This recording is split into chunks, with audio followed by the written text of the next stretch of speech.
Bender? Vender? Pronto, vamos lá. Então, primeiramente, obrigado aí, né, a oportunidade de estar aqui com os meus amigos, discutindo assuntos pertinentes. Meu nome é Juan Martinez Bender, sou natural de Pelotas, Rio Grande do Sul, historiador, tenho especializações aí correlatas, né, pós-graduação Lato Sensu em Literatura, Sociologia, sou, então, um apaixonado por ciências humanas. Não exerço a profissão, mas sou um apaixonado pelas ciências humanas. Como profissão, sou militar, e o motivo que me traz aqui hoje é o livro, recentemente lançado aí pela editora Pris, chamado O que Você Ainda Não Sabe sobre 1964. O livro atualmente é em pré-venda pela Amazon, vai estar sendo publicado a partir do 31 de março, uma data aí, não por acaso, muito voltada, né, muito ligada aí ao tema. E da minha parte é isso aí, espero que seja uma conversa oportuna para todos. Então vamos lá, meu nome é Roner Melo, como todos me conhecem no Instagram e pessoalmente também. Muitos me conhecem como Rony, né? Principalmente meus amigos de infância, meus amigos mais de longa data me conhecem como Rony. Eu sou funcionário público de carreira, né? Já trabalhei em outros órgãos públicos antes desse que eu exerço atualmente, e sou de uma cidade muito pequena do interior de Pernambuco chamada Arco Verde, né? É uma cidade bem pequena, mas que para Pernambuco ela é uma cidade até relevante, vamos dizer assim.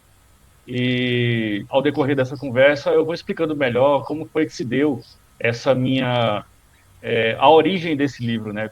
Como que eu cheguei, né, ao ponto de escrever um livro sobre educação financeira.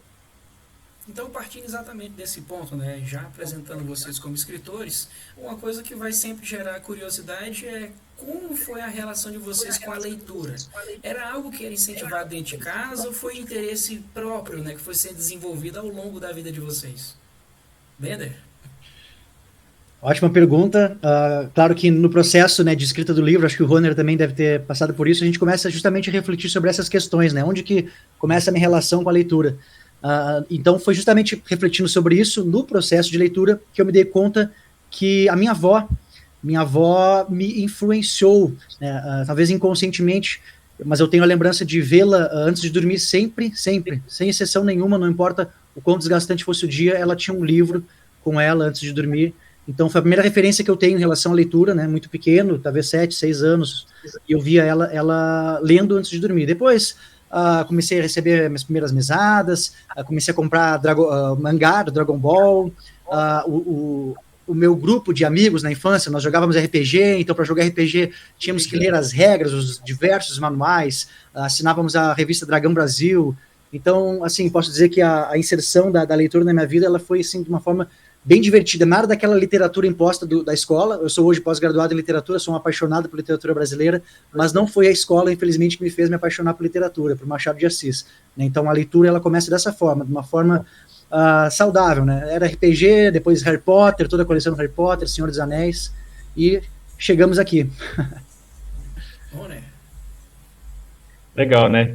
Você veja que outro dia desses eu estava assistindo um podcast do Bruno Perini, e o Bruno Perini estava dizendo como que se deu, né, o gosto dele pela leitura. E o gosto dele pela leitura partiu de acompanhar o pai dele, né? Ele via o pai dele lendo livros, e a partir de ver o pai dele lendo livros, ele dizia que abria uma gaveta, tinha um livro. Ele ia no banheiro, tinha um livro dentro do vaso. Ele ia no, sei lá, na casinha de cachorro, tinha um livro lá dentro, entendeu? Ou seja, onde quer que ele fosse, tinha um livro lá. E isso acabou influenciando muito ele.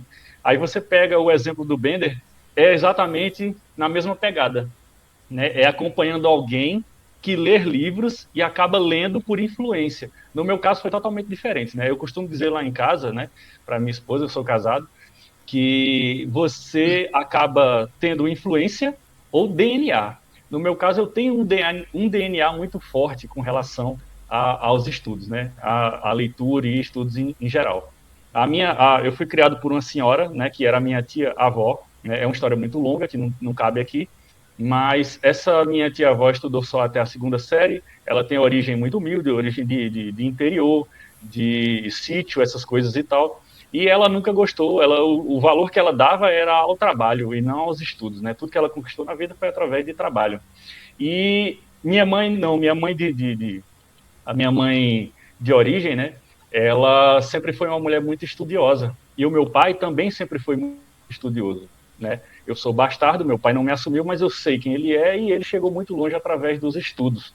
Então, embora eu não tivesse uma referência dentro da minha casa, como teve o Bender, como teve, por exemplo, o Bruno Perini, uma referência, né, onde você se espelha para ler e estudar, eu não tive dentro de casa. Aí você se pergunta, mas como que você não teve dentro de casa isso? E como que isso se deu? Isso se deu, talvez, eu atribuo isso ao meu DNA, de uma pessoa estudiosa, de uma pessoa que gosta de leitura, porque a minha mãe gostava de leitura. Então, como diz o velho ditado, né, a fruta não cai longe do pé, né? E por mais que eu não tenha tido influência nenhuma, visualmente, eu nunca vi ninguém ler, eu nunca conheci pessoas que gostassem de ler, eu nunca conheci, na minha infância, pessoas que gostassem, digamos assim, demasiadamente de estudo. E que isso se deu na minha vida? Eu sempre atribuo isso a essa genética que eu tenho, né?